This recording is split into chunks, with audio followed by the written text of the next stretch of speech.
दरम्यान शिवसेनेचे नेते आणि होम मिनिस्टर फेम आदेश बांदेकर यांच्याशी या संदर्भात बातचीत केली आमचे प्रतिनिधी ऋत्विक भालेकर यांनी। नवनिर्मित पनवेल महानगरपालिकेच्या निवडणुकीसाठी मतदान होतंय आणि शिवसेनेने सुद्धा पूर्ण ताकद या निवडणुकीसाठी लावलेली आहे। आपल्यासोबत शिवसेना सचिव आदेश बांदेकर आहेत, जे की रायगडचे संपर्क प्रमुख सुद्धा म्हणून ही जबाबदारी पाहतात।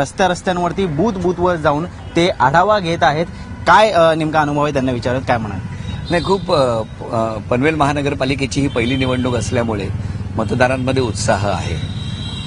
खरं तर खूप टेम्परेचर आहे, त्याचबरोबर बरेचसे मतदार सुट्टीसाठी बाहेर गेलेले आहेत। त्यामुळे मतदानाचा टक्का किती असेल हा प्रश्न असला तरी सुद्धा जे मतदार आहेत त्याच्यामुळे उत्साह प्रचंड आहे, कारण पहिली पनवेल महानगरपालिका आहे आणि यामध्ये शिवसेना एकदम जोमाने गंभीरतेने या निवडणुकीत उतरलेली आहे आणि त्यामुळे मतदारांचा आशीर्वाद, मतदारांची बॉडी लँग्वेज बदललेली दिसते आहे।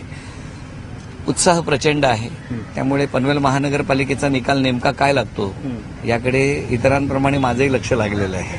भाजपने असा आरोप केलेला आहे की कुठेतरी शेकापची महाआघाडी आहे, त्यासोबत शिवसेनेने छुपी युती केलेली आहे। काय उत्तर?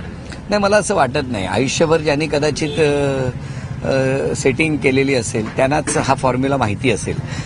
शिवसेना जे करतं ते ओपनली करतं, अशी कुठलीही लपवून कुठली गोष्ट करत नाही आणि जे बोलतो ते करून दाखवतो, हा मंत्र आहे।